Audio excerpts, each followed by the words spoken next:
सूत्रों के हवाले से खबर आ रही है, बीजेपी सुरक्षा से जुड़े मंत्रालय अपने पास रखेगी।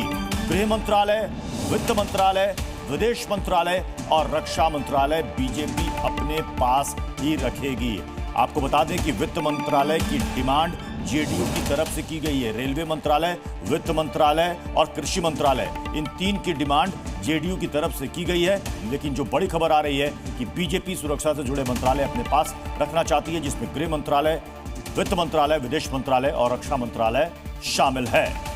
हालांकि इसको लेकर संसदीय दल की बैठक होगी, एनडीए घटक दलों के साथ बैठक होगी, उसके बाद इस पर अंतिम निर्णय लिया जाएगा। लेकिन सोर्सेज के हवाले से इस वक्त ये बड़ी खबर आ रही है कि कुछ एक मंत्रालय हैं जो बीजेपी अपने सहयोगियों के साथ नहीं शेयर करेगी, वो अपने पास ही रखना चाहेगी, जिसमें वो वित्त मंत्रालय भी है, जो चाहते हैं इस बार नीतीश कुमार कि वो जेडीयू कोटे को मिले। 3 मंत्रालय की डिमांड की गई है नीतीश कुमार की तरफ से। दूसरी तरफ टीडीपी की तरफ से लोकसभा स्पीकर के साथ साथ 5 मंत्रालय की डिमांड रखी गई है। अब बड़े मंत्रालय बीजेपी अपने पास रखना चाहती है। अब देखना है कि जो सहयोगी दल की डिमांड है मंत्रालयों की, उस पर वो कैसे उनके साथ उन्हें संतुष्ट करती है। क्योंकि जीतन राम मांझी जो एक सीट जीत कर आए हैं, वो भी चाहते हैं कि उनको कैबिनेट में जगह मिले। लेकिन जो मंत्रालयों की लिस्ट है, जो डिमांड है, वो चंद्रबाबू नायडू और नीतीश कुमार की तरफ से रख दी गई है कि हमें इन मंत्रालयों को हमें मिलना चाहिए हमारे कोटे में।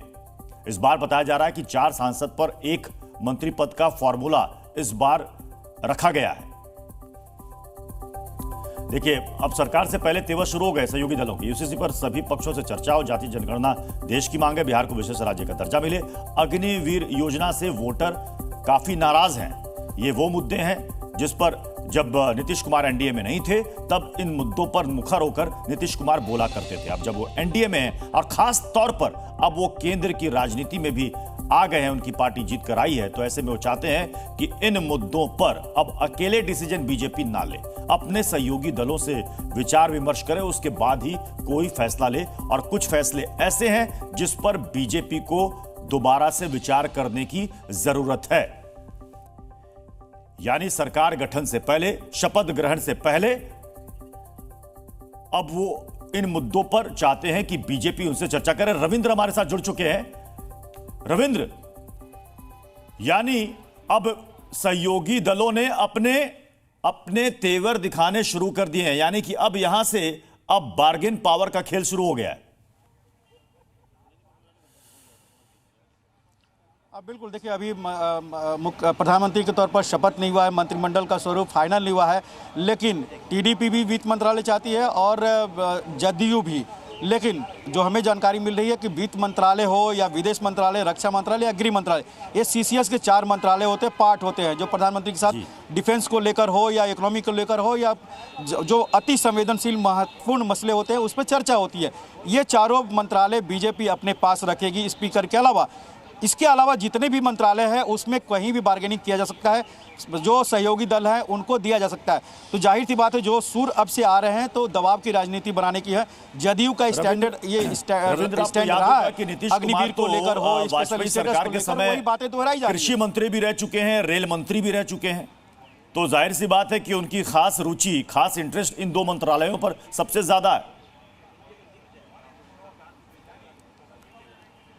देखिए, 2004 से या उसके पहले भी आपने देखा कि जो बिहार के दल होते हैं, चाहे आरजेडी हो या फिर पूर्वोत्तर के, चाहे ममता हो या फिर नीतीश कुमार की पार्टियां हो, उस समय समता पार्टी थी, जदयू पार्टी, यह रेलवे मंत्रालय को अपने पास रखती है, रखने की कोशिश करती है, रखते रही है, क्योंकि बड़ी संख्या में रेलवे से लोग आते हैं पूर्वोत्तर के, खासकर बिहार के।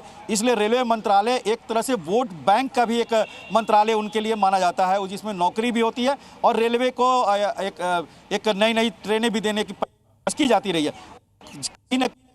जदयू रेलवे मंत्रालय जरूर लेगी, इसमें कोई शक नहीं है। लेकिन मैं जैसा कहा कि 4 मंत्रालयों को छोड़कर और स्पीकर का पोस्ट छोड़कर कोई भी मंत्रालय किसी भी पार्टी को देने में बीजेपी को संकोच नहीं होगा, ये मान के, सीसीएस का और स्पीकर का, क्योंकि स्पीकर की भी भूमिका काफी महत्वपूर्ण होनी है। जिस तरह से मैंडेट है, जिस तरह से आंकड़े हैं, उसको देखते हुए चाहे वो विधानसभा हो, इस तरह के आंकड़े आते हैं, या फिर लोकसभा में महत्वपूर्ण स्पीकर की भूमिका होती है। आपको याद होगा सोमनाथ चटर्जी ने किस तरह अपनी पार्टी के धत्ता करके उन्होंने कांग्रेस का साथ दिया था। तो जाहिर सी बात स्पीकर और बहुत बहुत शुक्रिया रविंद्र हमारे साथ जुड़ने के लिए।